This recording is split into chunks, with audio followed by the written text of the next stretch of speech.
ప్రియమైన దేవుని పిల్లరా, భూమి మీద పుట్టినటువంటి ప్రతి మనిషి ఈ లోకంలో దేవుని కోసమే పుట్టారు. దేవుడే పుట్టించాడు. దేవుని కోసమే బ్రతకాలి. అందుకే దేవుడు మానవునికి చిన్న ఆయుష్కాలాన్నే దేవుడు ప్రసాదించాడు. మనం చచ్చిపోయిన తర్వాత అనుభవించవలసినటువంటి ఆయుష్కాలం లక్షలు, కోట్లు, 10 కోట్లు, బిలియన్, ట్రిలియన్, ఇలా 10 to the power of అని కోటాను కోట్లు కోటాను కోట్లు కోటాను కోట్లు కోటాను కోట్లు. చచ్చిపోయిన తర్వాత ఆయుష్కాలం ఎక్కువ, పుట్టినప్పుడు ఆయుష్కాలం తక్కువ. దేవుడు తన కోసం బ్రతకడానికి మానవునికి చిన్న ఆయుష్కాలాన్ని మనిషికి ప్రసాదించాడు. ఈ చిన్న ఆయుష్కాలంలో మనిషి దేవుని పని చేయాలి, దేవుని కొరకే బ్రతకాలి. నీకోసం నువ్వు బ్రతుకుతాను అంటే అది దేవుని దృష్టిలో మహాపాపం. నీకోసం నువ్వు బ్రతుకుతున్నావు అంటే అది దేవుని దృష్టిలో ఆ మనిషికి నరకాన్ని ఇచ్చేటంతటి కోపం. నీవు నీ కోసం బ్రతకకూడదు అన్నది దేవుడు బైబిల్లో రాసినది. ఈ సంగతి జయశాలి గారు ఒక్కరే చెప్పినది. ఆయన తప్ప ఎవ్వరు చెప్పలేదు. అమ్మా ప్రభు నమ్మేసుకోండి అమ్మా, ఇదే మాటలు ప్రపంచంలో ఎక్కడ చూసినా నేను విన్నది ఇదే. అమ్మా ప్రభు నమ్మేసుకోండి అమ్మా, బాబు రోగంతో ఉన్నాను, బాధలతో ఉన్నాను, ఇబ్బందులతో ఉన్నా, అమ్మా ప్రభు నమ్మేసుకోండి అమ్మా, ఇదే. నేను అలాగే నమ్మేసుకున్నాను. నేను డైరెక్టర్ గారి దగ్గర రాకముందు బాప్తిసం పొందేశాను, రొట్టె ద్రాక్షారసం తీసేసుకున్నాను. ఇంకా నాకు ఒకటే అర్థమైపోయింది, ఆదివారం గుడికి వెళ్ళి రొట్టె ద్రాక్షారసం తీసుకుంటే నేను తప్ప పరలోకానికి ఎవడెళ్ళడు.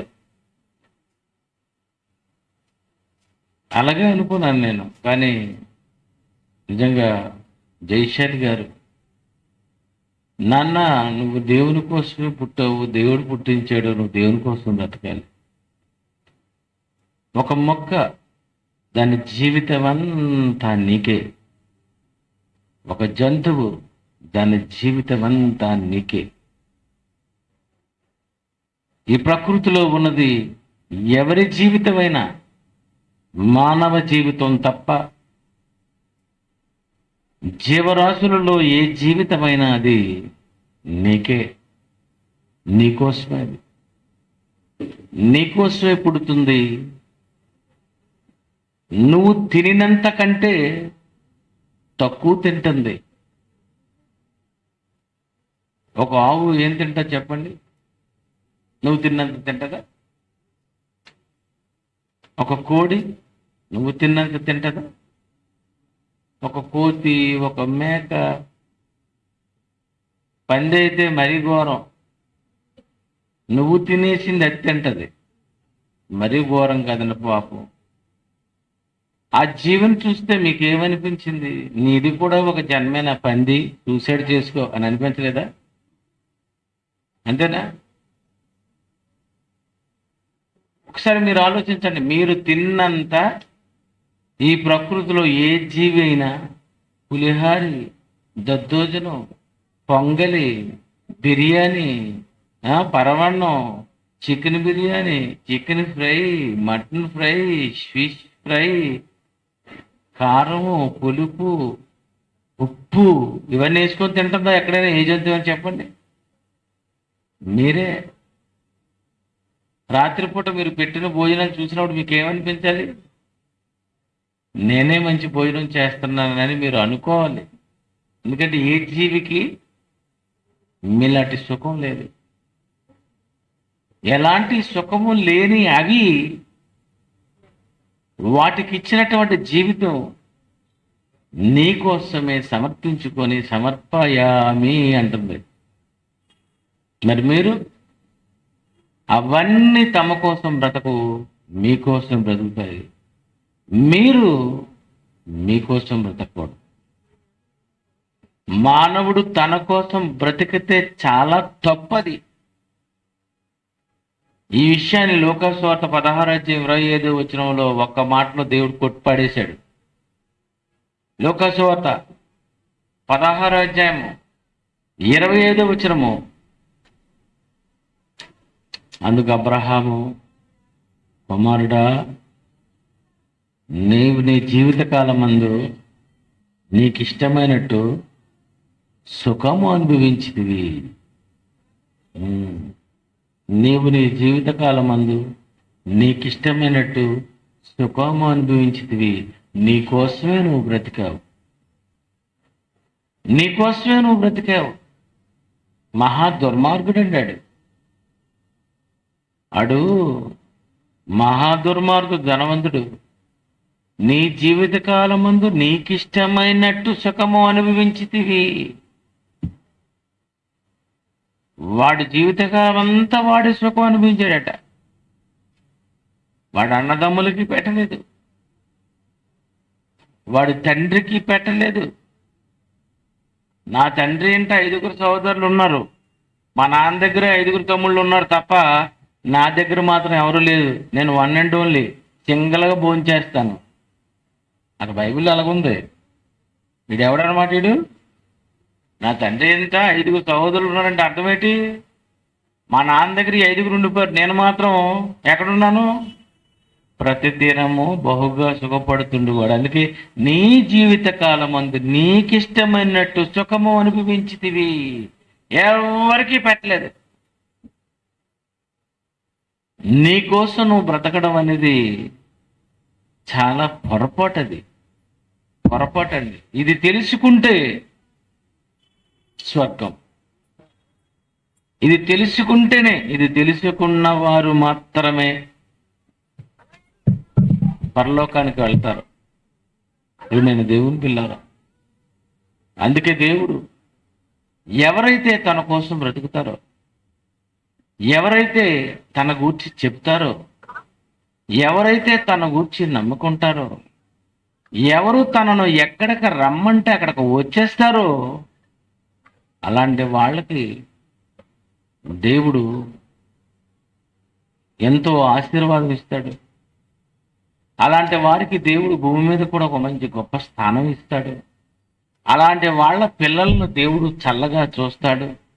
అలాంటి వాళ్ళను మాత్రమే దేవుడు ఎలా చూసుకుంటాడో అన్నది, దేవుని కోసం ఒక మనిషి బ్రతికితే ఆ మనిషిని దేవుడు ఎలా చూస్తాడో అన్నది ఒక రెఫరెన్స్ చూడండి. లూకాసు వార్త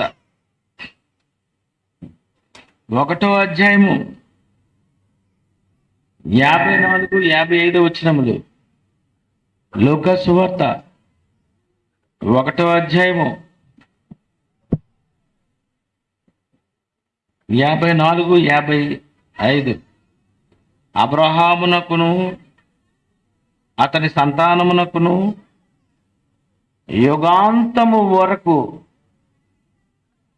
తన కనికరము చూప జ్ఞాపకము చేసుకున్నదని కొత్త నిబంధనలో దేవుడు రాస్తున్నాడు. ఏమని రాస్తున్నాడు తెలుసండి? అబ్రామునకును అతని సంతానమునకును యుగాంతము వరకు. ఎప్పుడు యుగాంతము? 2012 డిసెంబరు 21. ఎంతవరకు? యుగాంతం. ఎప్పుడు? రేపా, ఎల్లుండా, 2030, 2050, 3000, 4000, 5000, 6000? ఎప్పుడు? అబ్రహాము, ఇగో నీ సంతానం ఎంతవరకు ఉంటుందో తెలుసా? నీ సంతానం మీద నా కనికరం ఎంతవరకు ఉంటుందో తెలుసా? యుగాంతము వరకు. అంటే దేవుని నమ్మినందుకు అబ్రహాము యొక్క సంతానాన్నట యేసు ప్రభు రెండో రాకడ వరకు నిలబెట్టేస్తాడట. బా, ఏం ఆశీర్వాదం అండి బాబు, ఏం దీవెనో ఏండి.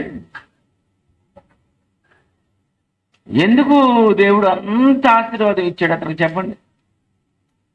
ఈ భూమి మీద నిరీక్షణకు ఆధారము లేనప్పుడు, మృతులను సైతము లేపుటకు దేవుడు శక్తిమంతుడని ఎంచినటువంటి మొట్టమొదటి భూమి మీద మృతుల పునరుద్ధానముందని నమ్మిన విశ్వాసే అబ్రహాము. అబ్రహాం ఎవరు అనుకున్నాడు? విశ్వాసులకే తండ్రి. మనం ఎవరు నమ్మాం? యేసు చనిపోయి తిరిగి లేచాడని నమ్మాం. ఆయన ఎలా నమ్మాడు? నా కుమారుని నేను బలిచ్చేస్తాను,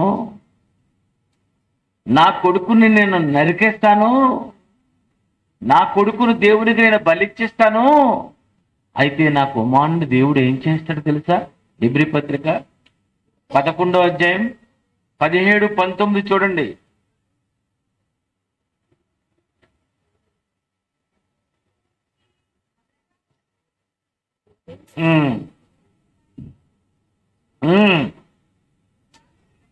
విశ్వాసం బట్టి ఇస్సాకును బలిగా అర్పించెను.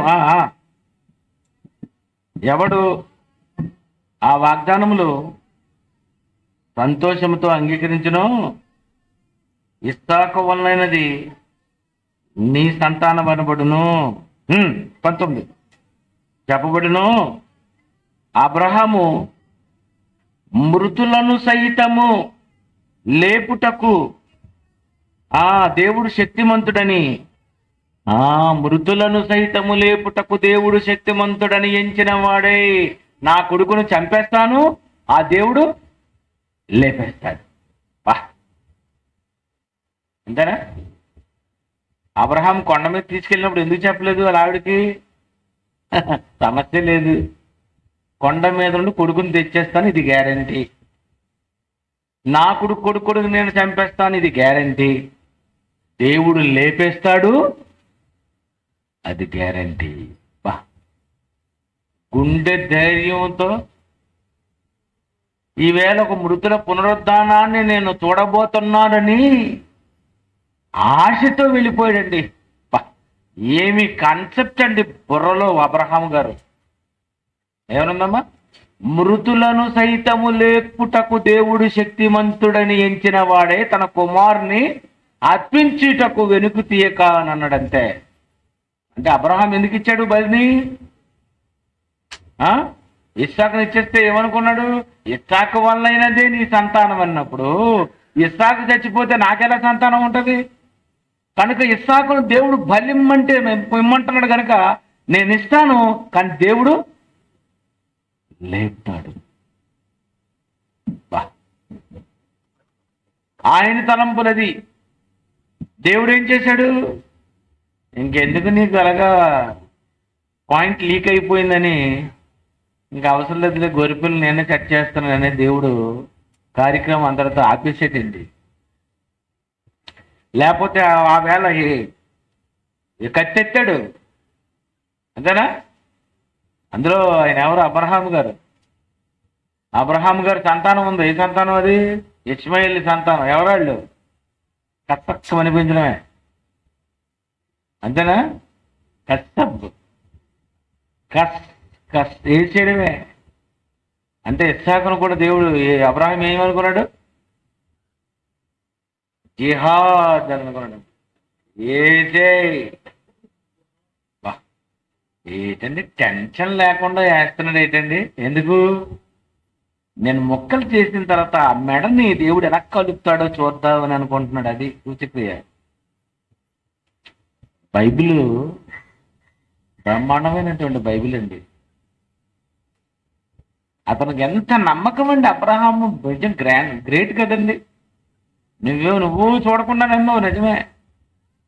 ఆయన మృతులను సైతము లేపుటకు దేవుడు శక్తిమంతుడు ఎంచిన వాడు. ఏ ఆధారం లేదు. అందుకే బైబిల్లో నిరీక్షణకు ఆధారము లేనప్పుడు నిరీక్షణ కలిగి నమ్మినని రాశాడంటే. అలాంటి విశ్వాసి. అందుకే బైబిల్లో అక్కడక్కడ అలాంటి వాళ్ళు కనిపిస్తున్నప్పుడు యేసుప్రభు అంటున్నారు, ఇతను కూడా అబ్రహాం కుమారుడే, ఈమె కూడా అబ్రహాం కుమార్తె అని ఎందుకు అంటున్నాడంటే, అక్కడక్కడ ఉంటారు ఈ రకమైనటువంటి క్యారెక్టర్. పిచ్చోళ్ళు అనమాట. దేవుడు అంటే పిచ్చి నమ్మకం. ఇంత నమ్మాడు కనుక అలాంటి వ్యక్తిని దేవుడు ఏం చేయాలి చెప్పు? అందుకే అబ్రహాం తనేస్తుడుగో, నీ సంతానము యుగాంతము వరకు. అంటే నేటికి అబ్రహాము సంతానం ఉందన్నమాట. సీక్రెట్.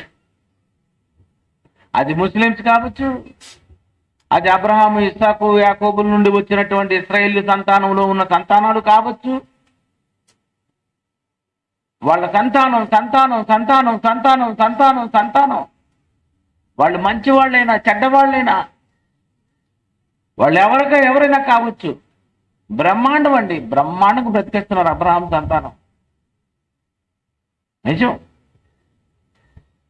మీరందరూ నిజంగా ఏ సంతానం నుండి వచ్చారో కానమ్మా, అక్కడున్న అబ్రహాం సంతానం Isaac, Dubai, Abu Dhabi, Sharjah, Kuwait, Bahrain, Gulf, Arab countries, అవన్నీ మీరు చూస్తే నమ్మరండి నిజంగా. ఏండి, సర్వ సుఖాలు అనిపిస్తున్నారండి వాళ్ళు. ఈ ప్రపంచంలో అన్ని కార్లు అక్కడే. ప్రపంచంలో ఏ అద్భుతమైనటువంటి ప్రొడక్ట్ వచ్చినా అక్కడికే వస్తుంది. వాళ్ళ కాయగూరలు కూడా మీరు తినేటటువంటి కాయగూరల కంటే 100 రెట్లు క్వాలిటీ. కారణం అబ్రహాముకు దేవుడు ఇచ్చినటువంటి వాగ్దానం అండి. నేను అక్కడికి వెళ్ళి అదే చూసిన అందరూ చూసి, మీరు ఇంత భలే సుఖం అనిపిస్తున్నది, దీని అందరికి కారణం మీ నాన్నే కారణం. అది వాళ్ళకి తెలియదు. దేవుడు అనేశాడు, ఇగో నీ సంతానం యుగాంతము వరకు నేను కనికరము చూపిస్తాను. అంటే అబ్రహామును దేవుడు అలా ఆశీర్వదించడానికి గల కారణం నమ్మకం. దేవుడు అంటే ఇష్టం. దేవుడు రమ్మంటే బయలుదేరిపోయాడు. నిజమండి. ఎవరు దేవుడు రమ్మంటే వచ్చేయాలి. సభలకు రమ్మంటే మీరు వచ్చి చూశారు. సభలకు చూసారు, ఎక్కడో వచ్చి 3 రోజులు ఉండిపోయి, 4 రోజులు ఉండిపోయి, ఇంకా ఈరోజు మీటింగ్ అయిపోయిన తర్వాత అబ్బా ఎప్పుడు వదులుతారా, ఎప్పుడో సెలవులా, ఎప్పుడు ఇంటికి వెళ్ళిపోదామా, అంతే కదండి. మీరు దేనికి వచ్చారు చెప్పండి? చాలా దూరం నుండి హైదరాబాద్ నుండి వచ్చారు, ఇంకా వైజాగ్ నుండి వచ్చారు, ఇంకా చాలా మంది చాలా చాలా చాలా ప్రాంతాల నుండి వచ్చారు. ఎక్కడ బెంగళూరు నుండి వచ్చారు, మహారాష్ట్ర నుండి, బొంబాయి నుండి వచ్చారు, కర్ణాటక నుండి వచ్చారు. ఎందుకు మీ అందరూ వచ్చారు? అబ్రహాము సంతానం టైప్ మీరే. అబ్రహాము లాంటి మనస్సు మీకే ఉంది. ఆదికాండం 12:2 ఆదికాండం 12:1 యెహోవా నీవు లేచి నీ దేశము నుండి, నీ బంధువుల యొద్ద నుండి, నీ తండ్రి ఇంటి నుండి బయలుదేరిపోయి నేను నీకు చూపించు దేశమునకు వెళ్ళి మోగో. మీ నాన్నని, నీ బంధువులందరిని వదిలేసి నువ్వు బయలుదేరిపోవాలి సభలకి. అంతేనా? మీరు ఎక్కడికి వచ్చారు? ఎక్కడికైనా వచ్చారు? ఎందుకు వచ్చారు? వాక్యం కోసం వచ్చేసారు. మీరు దేవుడని వచ్చేసారు, దేవుడని ఉండిపోయారు. అందుకే దేవుడు మీకు మంచిది కట్టించి రెడీగా ఉంచాడు. భలేగా ఉందండి హాలు, ప్రశాంతం.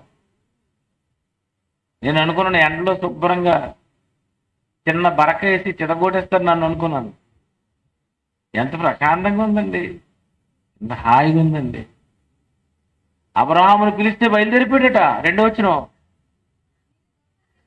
నిన్ను గొప్ప జనముగా చేసి నిన్ను ఆశీర్వదించి నీ నామమును గొప్ప చేయుదును.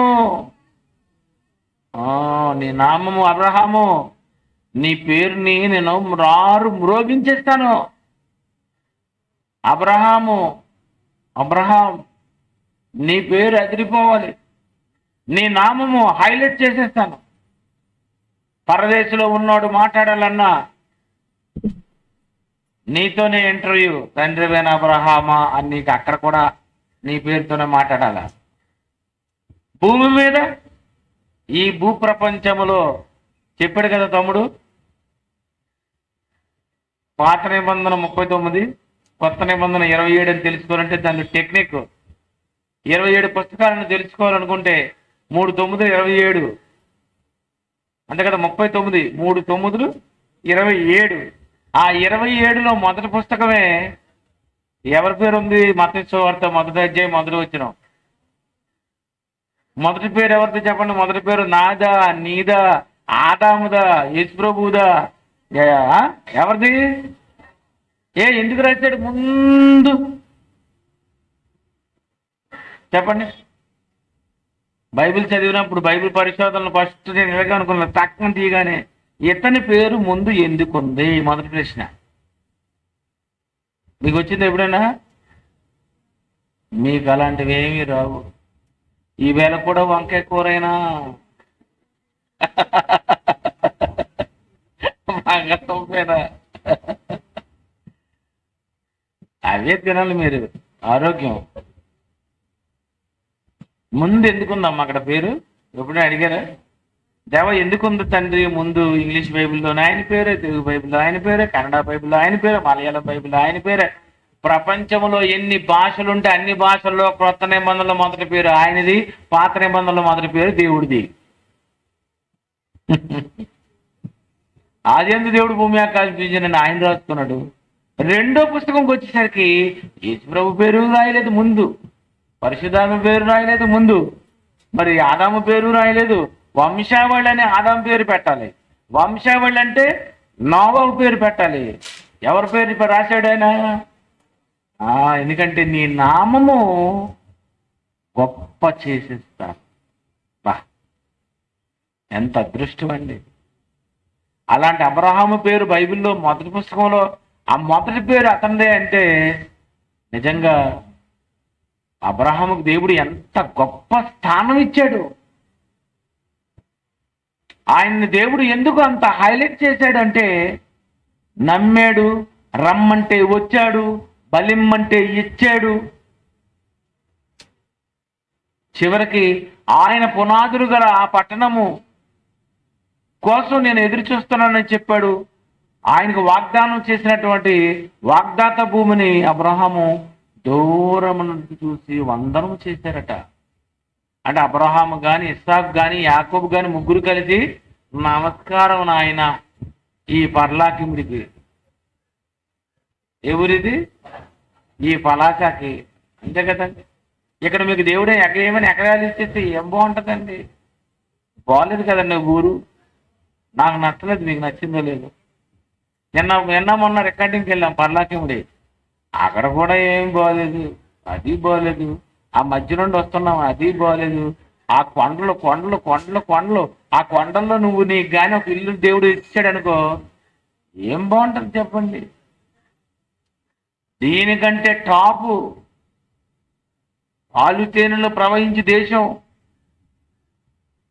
ద్రాక్ష గెల్లలను తీసుకెళ్తున్నారట, మోసుకొని వెళ్తున్నారట.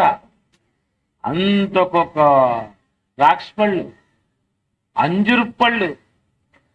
ఆ ఇజ్రాయెల్ దేశంలో నటండి, ఎవరింటికి వెళ్తే ఇంటి ముందు తెల్లవారు లేచేసరికండి మొత్తం ఆ ఇల్లంతా చిన్న పళ్ళు పడిపోయి ఉంటుందట. ఇంతకొక పళ్ళుట.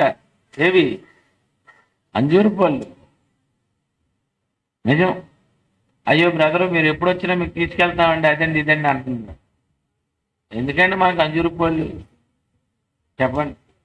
నేను వస్తున్నాం, మీ సైడు మామిడి పళ్ళు ఉన్నాయి. నా జీవితంలో నేను 42 సంవత్సరాల క్రితం తిన్నటువంటి మామిడి పళ్ళు మీ ఊర్లో తిన్నాను నేను. ఆ టేస్ట్ నిన్న షాక్ అయిపోయింది. నిన్న ఒక 10 మామిడి పళ్ళు తినేసి వచ్చాం. ఆ పర్లాకిముడి నుండి వచ్చిన ప్రాంతం అంతాను ఏదో రకరకమైన టేస్ట్, ఒక రకమైన పులుపు పులుపు పులుపు పులుపు. ఇంకెలా మామిడి పళ్ళు తినుకొని ఉండడమే. ఇలాగే ఉండిపోతారా మీరు? అబ్రహాం వాళ్ళకి చిరాకు వచ్చిందండి. దేవుడు ఇస్తామన్న వాగ్దాత భూమినట వాళ్ళు దూరం నుండి చూసి వందనం చేసి ఇది వద్దండి మాకు అనుకున్నానట. అంటే పెంటతో సమానముగా ఎంచుకున్న మొదటి వ్యక్తి ఆయన. ఆ తర్వాత పౌలు గారు. అంతేనా? ఏమన్నాడు? ఇదంతా పెంటతో సమానంగా ఎంచుకున్నదా ఆయన చీ అన్నాడు. ఈయనేమన్నాడు? మర్యాద కదండి, మరి దేవుడు చేశాడు కదా, దూరం నుండి చూసి వందనం చేసి వద్దులేండి దేవా. అది అంటే ఏం కావాలి? మాకు ఆ లోకము కావాలి. 11 ఎబ్రీ పత్రిక 13వ అధ్యాయం 13వ వచనం. ఎబ్రీ 11:13.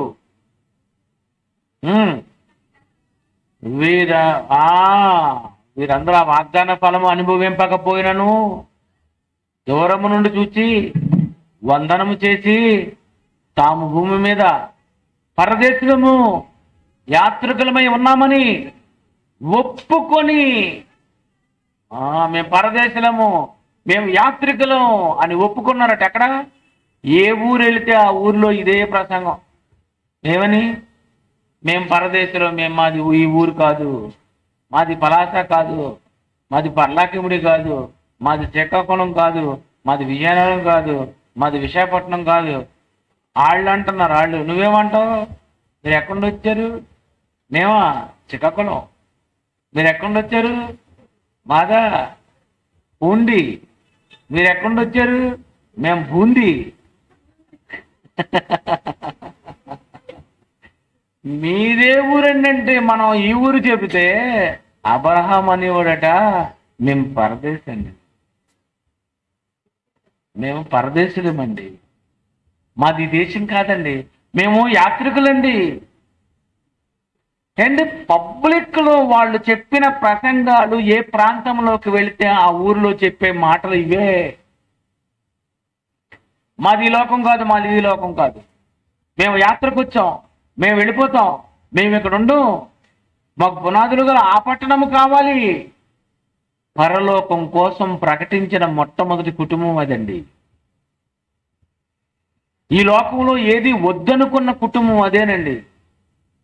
నేను దేవుని కోసమే పుట్టాను, నాకు ఇచ్చిన పిల్లలు దేవుని కోసమే బ్రతకాలి, ఆ పిల్లలు దేవుని కోసమే బ్రతకాలని, దేవుడు ఒక్కడే కావాలని దేవుని కోసమే పుట్టామని తెలుసుకున్న మంచి దేవుని పిల్లలండి వాళ్ళు. అందుకే దేవుడు అలాంటి సంతానాలనట దేవుడు, నాయనా యుగాంతము వరకు నీకు సంతానం ఇస్తాను, నీ పిల్లలు పిల్లలు పిల్లలు పిల్లల్ని నువ్వు చూసుకుంటూనే ఉంటావు, నీ సంతానం నిలబడిపోతుంది, నీ పిల్లలు ఎక్కడ చచ్చిపోరు. అదండి. మరి ఎవరు చచ్చిపోతారు?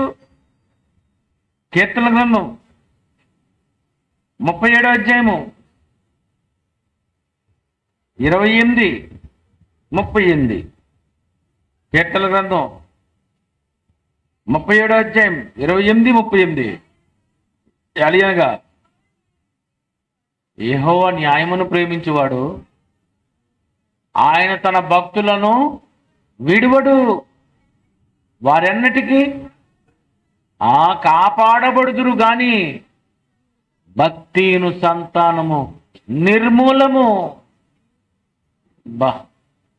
అబ్రహాముతో అంటున్నాడు, భక్తుల గురించి అంటున్నాడుగో, నువ్వు భక్తుడు అయిపోతే దేవుడు అంటే పిచ్చి పట్టేస్తే దేవుని కోసమే నువ్వు బ్రతుకుతాను అంటే ఇగో నీ సంతానం ఎంతవరకు ఉండిపోతుందో తెలుసా?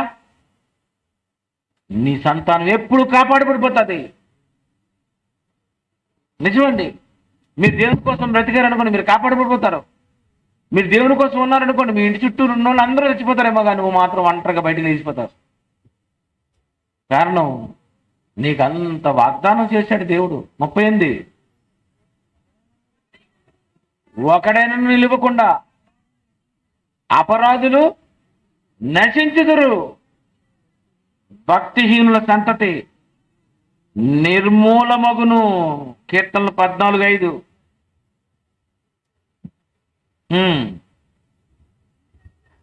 కీర్తనలు 14వ అధ్యాయం 5వ వచనం.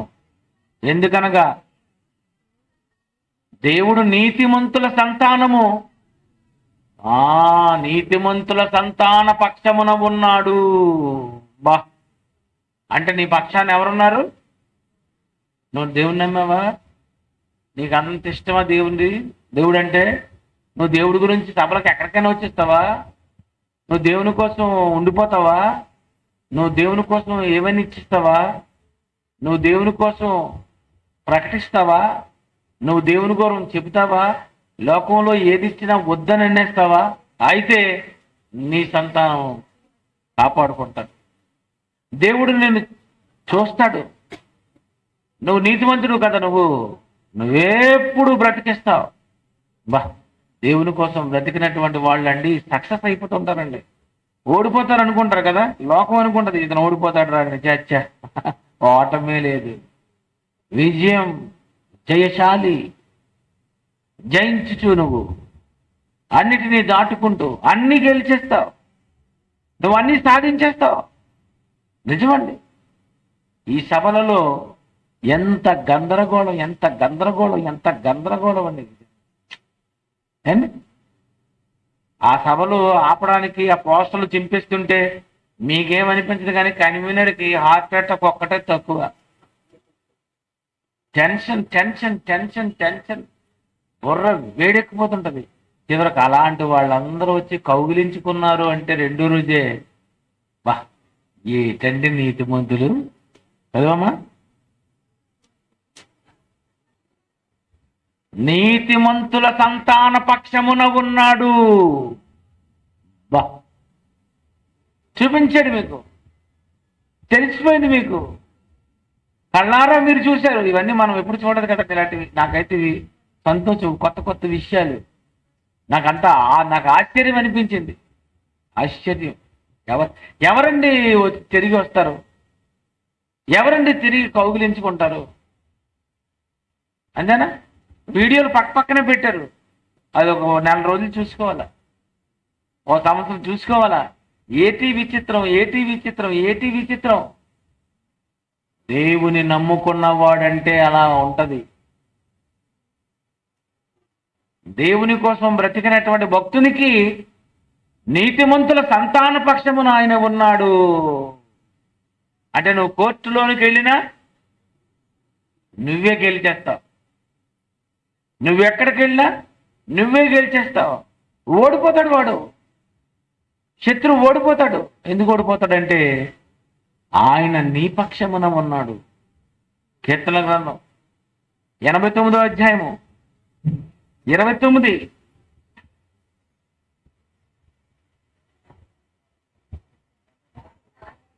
శాశ్వత కాలము వరకు అతని సంతానము ఆకాశం ఉన్నంత వరకు అతని సింహాసనము నేను నిలిపెదను. శాశ్వత కాలము అతని సంతానం. మీ పిల్లలు పిల్లలు పిల్లలు పిల్లలు పిల్లలు పిల్లల్ని మీరు చూడాలనుకుంటున్నారా? ఇదే ఏంటి, నా కూతురండి, నా కొడుకండి, నా వాళ్ళండి, నా పిల్లలండి, నా సంతానం అండి, వీళ్ళందరూ బాగుండాలనుకుంటున్నారా? ఆ పిల్లల్లో ఏ పిల్లలు చచ్చిపోకుండా ఉండాలనుకుంటున్నారా? మీ సంతానంలో మగ పిల్లలే పుట్టాలనుకుంటున్నారా? మీ పిల్లల్లో ఆడపిల్లలు పుట్టిన ఆడపిల్లలకు నీతిమంతులైనటువంటి ఒక మంచి దైవభక్తులు భర్తలుగా రావాలని మీరు అనుకుంటున్నారా? దీనికి ఒకటే నీకు ఉండాలి, దేవుడంటే పిచ్చి నమ్మకం. దేవుని కోసం బ్రతికాయనుకునే మంచి తీర్మానం. దేవుడని నువ్వు అనుకో, మంచి భర్త వస్తాడు. దేవుడని అనుకో, మంచి భార్య వస్తుంది.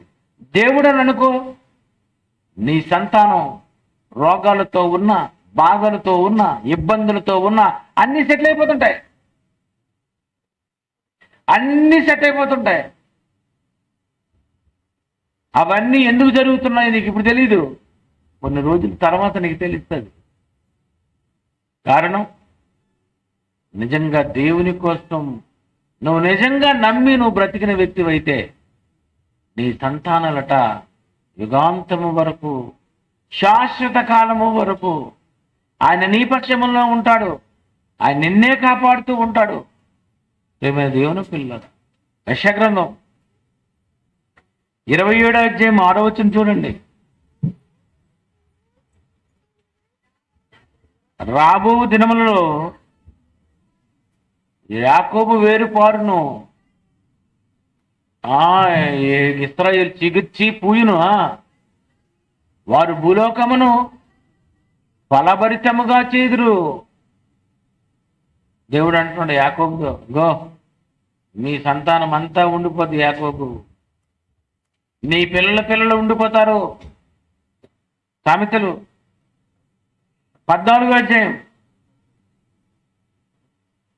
11వ వచనం చూడండి. భక్తిహీనుల ఇల్లు నిర్మూలమగును,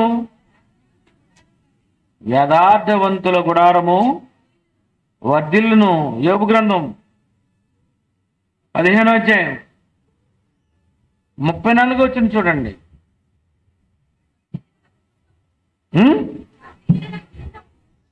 భక్తిహీనుల కుటుంబము నిస్తత్తువగును, లంచగొండల గుడారములలో. భక్తిహీనుల సంతానం అట, కుటుంబం అట నిస్తత్తువు అంటే సంతానం ఉండదు, సంతతి ఉండదు. నీకు పిల్లలు పుట్టలేదా? అయితే నువ్వు నీచుకమీన కుత్తే. నీకెందుకు జరగలేదు? నీకు భక్తి లేదంతే. నువ్వు దేవుణ్ణి నమ్ముకున్నావా? నువ్వు దేవుని కోసం బ్రతుకుతావా? 99లోను కూడా నీకు పిల్లలు పుడతారు, కాసుకో. నిజమండి. నాకు పిల్లలు పుట్టలేనప్పుడు అలాగే అనుకున్నాను. మొత్తం లోకము పుట్టినది మొదలుకొని గుడ్డివాని కన్నులు ఎక్కడైనా తెరిచినది ఉన్నదా అని ఎలాగైతే అన్నాడు గుడ్డోడు. నేను అలాగే బ్యాక్కి వెళ్ళిపోయాను. దేవుని నమ్మిన వారిలో పిల్లలు పుట్టని వారు ఎక్కడైనా ఉన్నారా అని వెళ్ళాను, లిస్ట్ తీశాను, ఎక్కడా లేదు. దేవుని కోసం బ్రతికిన వాళ్లకు సంతత లేని పరిస్థితి ఎక్కడా లేనప్పుడు 18 సంవత్సరాలు అయిపోయింది. ఏంటి దీని సంగతి? దీని లింకు ఏమంటారు మీరు? అందులో ఒకటే బైబిల్, ఒకే ఒక వర్డ్ ఉంది బైబిల్లో, ఒకే ఒక మాట అండి. తన ప్రియులు నిద్రించుచుండగా ఆయన వారికి ఇచ్చుచున్నాడు. ఒకటే రాశాడు. ప్రియులు, దేవునికి నీవు ప్రియుడవా? అయితే పడుకుని పో. తన ప్రియులు నిద్రించుచుండగా ఆయన వారికి ఇచ్చుచున్నాడు. ప్రియులు పడుకుంటే ప్రియులకి ఇస్తాడట. ఆహా, మరి నీ పాటలు చేస్తేనే నేను ప్రియుడిని కానా? అప్పుడే అనుకున్నాను, పుడతారులే మనకెందుకు అవన్నీ. ఇప్పుడు నేను దేవుడిని నిజంగా అడగలేదు తెలుసా? ఏ రోజు నేను దేవుడిని అసలు అడగలేదు. మీకు పిల్లలు కావాలంటే ఇచ్చుకోండి, నాకే బోల్డ్ పని ఉంది అన్నాను. నిజమండి, ఎప్పుడు అడగలేదు నేను.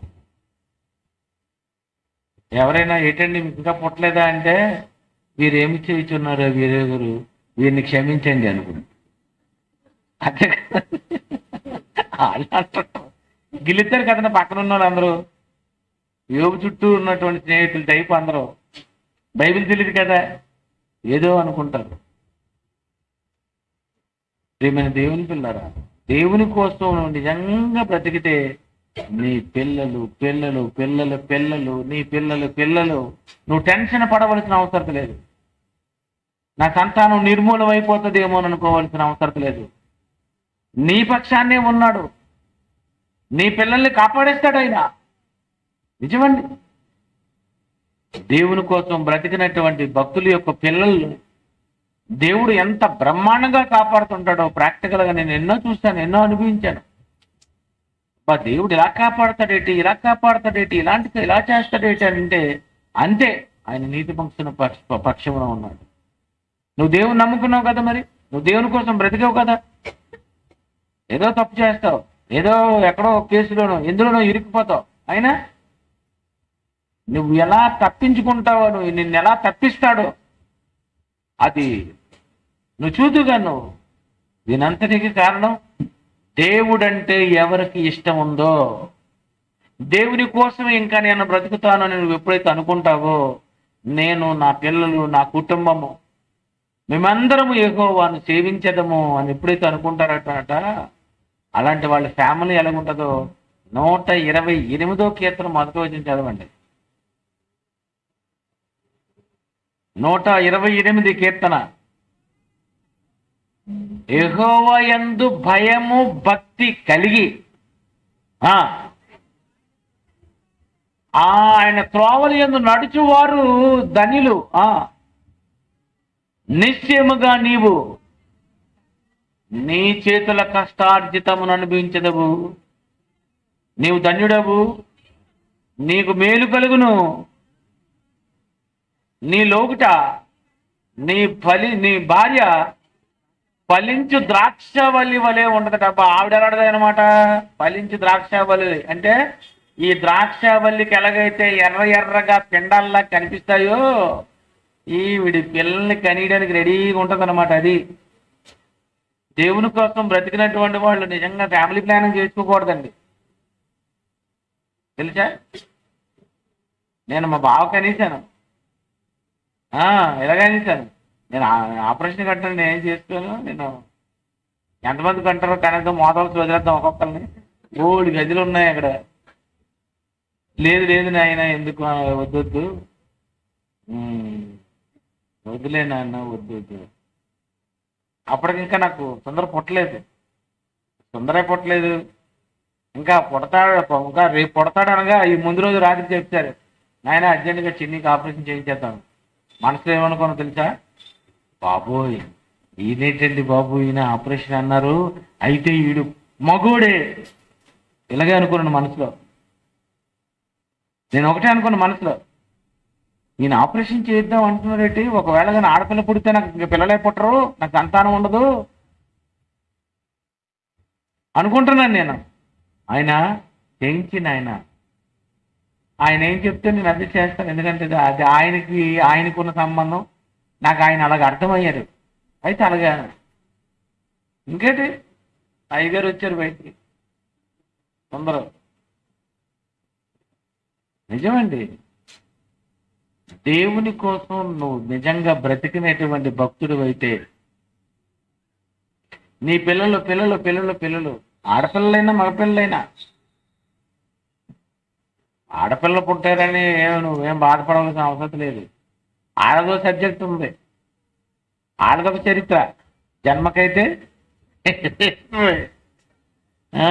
హిస్టరీ.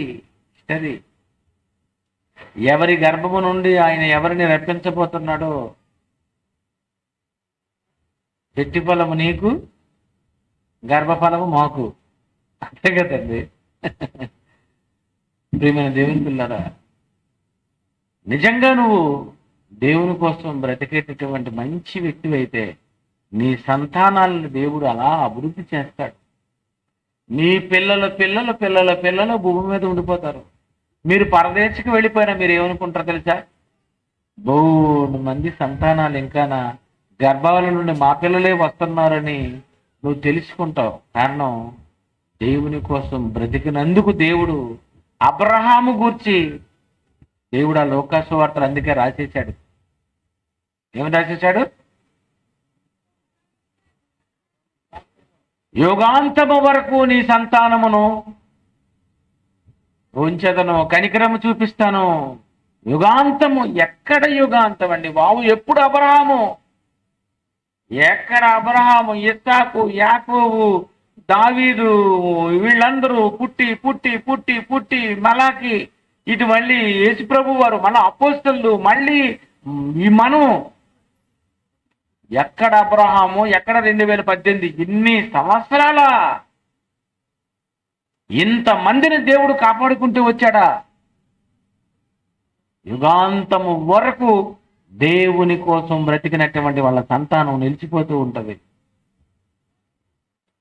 మీ పిల్లలు బాగుండాలనుకున్నారా? నేను మా పిల్లల గురించి ప్రార్థన చేయండి బ్రదరు అని అనక్కండి. దేవుని కోసం పెంచండి, అంతే టెక్నిక్, ఇంకేం లేదు. మా పిల్లల కోసం ప్రార్థన చేయండి, మా పెద్ద పిల్లల గురించి ప్రార్థన చేయండి, మా చిన్నోడి గురించి ప్రార్థన చేయండి. ప్రార్థన చేయించడం ఏంటి? బైబిల్ నేర్పించి శుభ్రంగా వాడికి మంచి ప్రసంగికుడిగా చెయ్యు. హాయిగా దర్జాగా బ్రతుకుతాడు, కారు మీద తిరుగుతాడు, విమానాలు ఎక్కుతాడు అన్ని దేశాలకు చెప్పడానికి. ఇంకంతకంటే సంతోషం ఏముంది? అంతేనా? మనం ఏం చేస్తాం? ఒరే దేవుడు అలాగే అంటాడురా, నువ్వు బాగా చదువుకొని నువ్వు సంపాదించుకొని తిని నరకానికి పోరా. ఆ దేవుడు కుళ్ళోడు, ఏమి పెట్టడు. చదువుకోకపోతే ఎలాగండి మనకు మన ఆడబట్టగలం? ఓరి నాయన. అందుకే నా కొడుక్కి నేను అసలు బడే వద్దనుకున్నాను. నీకెందుకు రా బడికి వెళ్తే ఏం చేయాలి? చదువుకోవాలి. చదువుకుంటే ఏమంటావు? ఉద్యోగం అంటావు. ఉద్యోగం అంటే ఏమంటావు? అటు ఇటు వెళ్ళిపోతాను అంటావు. అంటే నేను కట్టిపడేయాలంటే నీకేం చేయాలి? యేసుప్రభుకి ఎలాగైతే బడిలో జాయిన్ చేయలేదు, ఆదాముకి ఎలాగైతే బడిలో జాయిన్ చేయలేదు, నిన్ను అలాగే బడిలో జాయిన్ చేయకూడదు. నువ్వు మూడో ఆదామువి అని అనుకున్న మనసులో. అంతే కదండి. అంటే బడిలో దేనికి? చదువుకోకపోతే జనం ఇది ఇవ్వరండి, అది ఇవ్వరండి, అవన్నీ కథలండి. దేవుణ్ణి నమ్ముకుంటే, ఆ దేవుడు చేస్తాడని నమ్మకం ఉంటే, ఆ దేవుడే పెంచుతాడన్న నమ్మకం నీకు నిజంగా ఒకవేళ ఉంటే రేపటి గురించి చింతించవు నువ్వు. నిజమండి. దేవుని కోసం బ్రతికితేనండి అంత లాభం. అందుకే బైబిల్లో ఒక మంచి మాట ఉంది. దైవ భక్తి అట. 1 తిమోతేనా 5వ అధ్యాయనా 6వ అధ్యాయము 12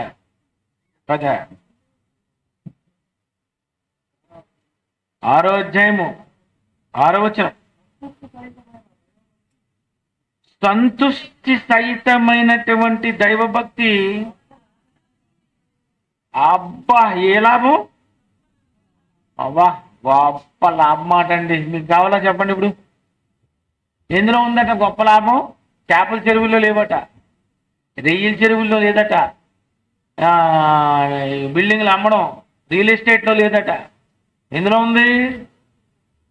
దైవ భక్తి గొప్ప లాభం. నీకు భక్తి పెరిగిపోతే నీకు అన్ని లాభాలే. అంతే. నీకు జరగడం లేదంటే నీకు భక్తి లేదంతే. దేవుడు ఒకటే రాశాడు. లాభాల్లో ఏదండి మంచి లాభం? ఏది? ఎందులో నీకు ఎక్కువ లాభం వస్తుందంటే దైవభక్తి గొప్ప లాభం అంటారు. నిజం. దేవుని కోసం నువ్వు నిజంగా బ్రతికితే, నువ్వు భక్తిగా ఉంటే బ్రహ్మాండమైనటువంటి గొప్ప లాభం అండి. ఒక పెళ్లి కాని ఒక అమ్మాయి ఆవిడ నిజంగా దేవుని కోసం బ్రతికితే గొప్ప భర్త వస్తాడు, గొప్ప భార్య వస్తుంది, గొప్ప లాభం, పిల్లలు పుడతారు. మీరు ఏ వ్యాపారం చేయండి అదిరిపోతుంది. ఎందుకంటే దైవభక్తి కదా. మరి దేశభక్తి కాదు. మనోళ్ళకి దేశభక్తి, దైవభక్తి లేదు. దైవభక్తి అండి. దేవుడు అంటే నీకు ఇంట్రెస్ట్ ఉందా? దేవుడు అంటే నీకు దేవుని కోసం బ్రతకాలని ఉందా? అయితే నీకు గొప్ప లాభం. మా మార్కు రాత్రి పాట పాడాడు కదా, తెలుసా? మార్కు అన్నాను. మార్కు చాలా మంచోడు. ఎంత మంచి కుర్రాడు, మరి చాలా మంచి కుర్రాడు. నీకు మంచి అమ్మాయి వస్తుంది రాను. వజ్రం. ఆ కుర్రాడు వజ్రం. నీకు మంచి అమ్మాయి వస్తుంది, నేనే నీకు చూస్తాను సంబంధం అన్నాను. నేను ఎప్పుడు ఎవరికి అన్నాను, ఎవరి సంబంధం చూడబుద్ది, నీకు నేను చూస్తాను, మీకు మంచి అమ్మాయి వస్తుంది, నువ్వు దేవుని కోసం బ్రతుకు, నువ్వు దేవుని పని చేయి అని హైదరాబాద్లో బ్రహ్మాండమైన బిజినెస్ చేస్తూ, ఎలాంటి తెలుసా, ఒక 100 ఫ్రిడ్జుల్ని క్షణాలను రిపేర్ చేసేస్తాడు. బ్రహ్మాండమైనటువంటి మంచి వర్కరు, బ్రహ్మాండమైన టాలెంట్. హైదరాబాద్లో ఎన్ని మోసాలు చేయొచ్చో తెలుసా? డబ్బు సంపాదించు. అవన్నీ వద్దు, నేను సువార్త ప్రకటించుకుంటాను అనుకొని ఈ లండన్కి వచ్చాడు. ఎక్కడ? సీతానగరం, నరసన్నపేట వచ్చాడు. నిజమండి. దేవుని పిల్ల. దేవుడు అని వచ్చాడు కదా. దేవుడని నువ్వు వచ్చేస్తే నీకు బాగుంటావు. దేవుడని నువ్వు ఎప్పుడు నువ్వు అనుకుంటావో నీవు, నీ పిల్లలు, నీ సంతానము అంత అంత అద్భుతం. అది ఎందుకు ఎలా జరుగుతుందో అది మొదట కొంచెం ప్రారంభం, కొంచెం ఓపెనింగ్ లో కొంచెం కష్టమే ఇవన్నీ.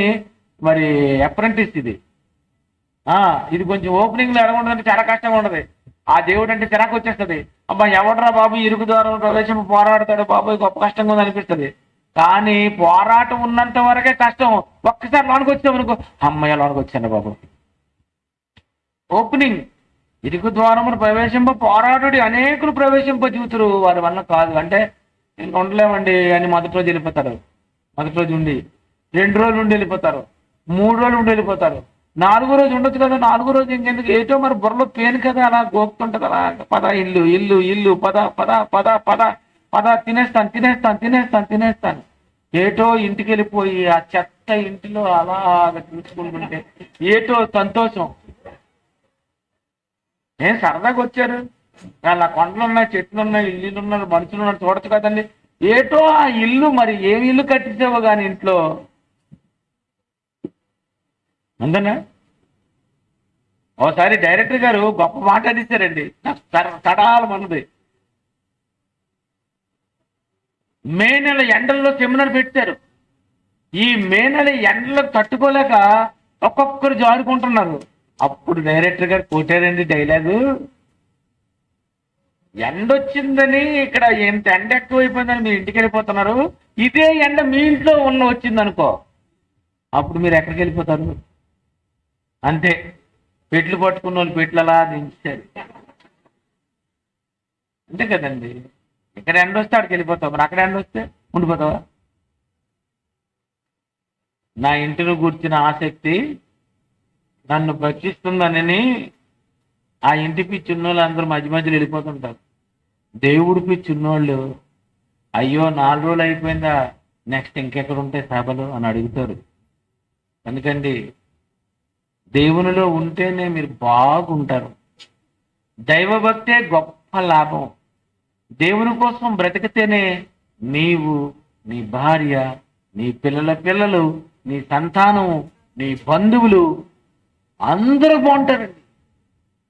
నీ తల్లి చచ్చిపోదు, నీ తండ్రి చచ్చిపోడు, నీ వాళ్ళు చచ్చిపోరు. చాలా సంవత్సరాలు బతికిస్తుంటారు అలాంటి వాళ్ళు. నేను ప్రత్యక్ష సాక్ష్యం నేనే. మా అమ్మ 89 సంవత్సరాలు బతికిందండి తెలుసా. చివరికి నేను ఆవిడ్ని చూసొచ్చి దేవుడికి చెప్పిన తర్వాత చచ్చిపోయింది ఆవిడ. నేను 1990లో దేవుడిని నమ్ముకొని, మా నాన్న ఎలాగా లేడు దేవా, నేను అప్పుడప్పుడు మా అమ్మని సంవత్సరానికి ఒక్కసారి చూడడానికి మాత్రం వస్తాను, ఈవిడ ఉండాలి, నేను సుందరరావు గారి దగ్గరికి వెళ్ళిపోతున్నాను, నేను అక్కడ బైబిల్ నేర్చుకుని ఇంకా దేవుని కోసం వెళ్ళిపోతాను అన్నాం. ఒక సంవత్సరానికి 2 సంవత్సరాలకు వచ్చేవాడిని, అస్సలు వచ్చేవాడిని కాదు. వచ్చిన అరగంట 5 నిమిషాలు ఉండేవాడిని సంవత్సరానికి. అందుకు దేవుడు ఆవిడ్ని అలాగా పెంచి పెంచి పెంచి పెంచి పెంచేస్తున్నాడు.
గల మా తండ్రి, మీ ప్రేమ చేత మమ్మల్ని కాపాడి ఇంతవరకు తండ్రి చల్లగా కాపాడుతాం. మీకోసం బ్రతికితే మా పిల్లలను బ్రతికిస్తారు. మీకోసం మేము ప్రకటిస్తే మమ్మల్ని మీరు గొప్ప చేస్తారని, ఈ సూర్యుడు ఉన్నంత వరకు, ఈ భూమి ఉన్నంత వరకు భక్తులటువంటి ఈ సంతానాలను మీరు ఎప్పుడు ఉంచుతారని మీ మాటలు బట్టి మాకు అర్థమైంది. మేమే లేకపోతే, మీకోసం బ్రతికే భక్తులే లేకపోతే ఈ లోకాన్ని మీరు నాశనం చేసేస్తారు. కనుక నీతిమంతుల సంఖ్యను మేము పెంచడానికి, భక్తుల సంఖ్య పెరగడం కోసం ఈ సర్వలోకమునకు మేము ఈ సువార్త ప్రకటించగలిగేటట్లు సహాయం చేయమని యేసుక్రీస్తు పేరట ఈ ప్రార్థన సమర్పిస్తున్నాము తండ్రి. ఆమేన్.